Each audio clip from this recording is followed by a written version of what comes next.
spectacular show in the sky tonight. All you have to do is go outside and look up to watch tonight's lunar eclipse. And joining us now live with more on this event is Mark Trotter, Planetarium Curator at the Louisiana Science and Nature Center in Eastern New Orleans. Mark, nice to see you, sir. Thank you, Brad. What's the big deal here? How often and why are these things so rare? Well, we have to get everything lined up exactly right for a lunar eclipse. Usually the moon passes a little bit above or a little bit below the Earth's shadow. Right now, this time, it's going right through the middle of it. Mark, we have some animation that shows this. Why don't great. you have a look at this and explain it as you see it, okay? Here we go. Okay, well, basically the moon will be moving into the Earth's shadow, and right around a little bit after 10 o'clock tonight, it'll be totally into the Earth's shadow. Then around 11:22 tonight, it'll move back out of the Earth's shadow.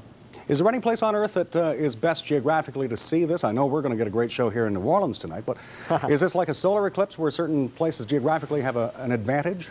No, not really, and that's the nice thing about a lunar eclipse, is basically if you're on this side of the Earth, if you can see the moon, if it's nighttime, you can see this eclipse. And actually, it turns out that this is one of the better areas to see it because the moon is so high in the sky right now. So you don't have to worry about trees or buildings blocking your view of this eclipse. Let's talk about the folklore associated with moon phases and moon events. Yeah.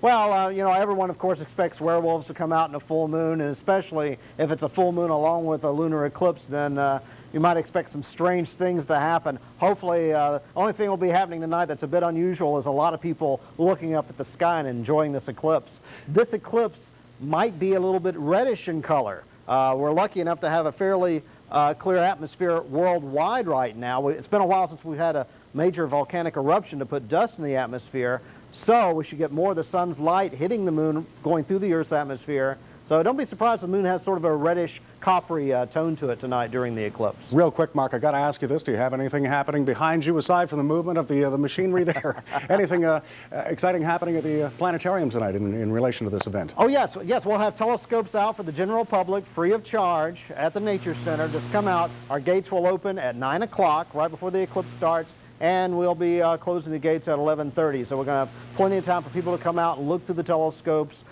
You can see it quite well at home, however, even if you have an ordinary pair of binoculars. Either way, please take a few minutes out and take a look at this eclipse. We don't have another one until May of 2003. So all right. Mark, we're going to check back in with you again at 10 o'clock. Appreciate your time in the meantime. Thank you, Mark Brad. Trotter, Planetarium Curator at the Louisiana Science and Nature Center.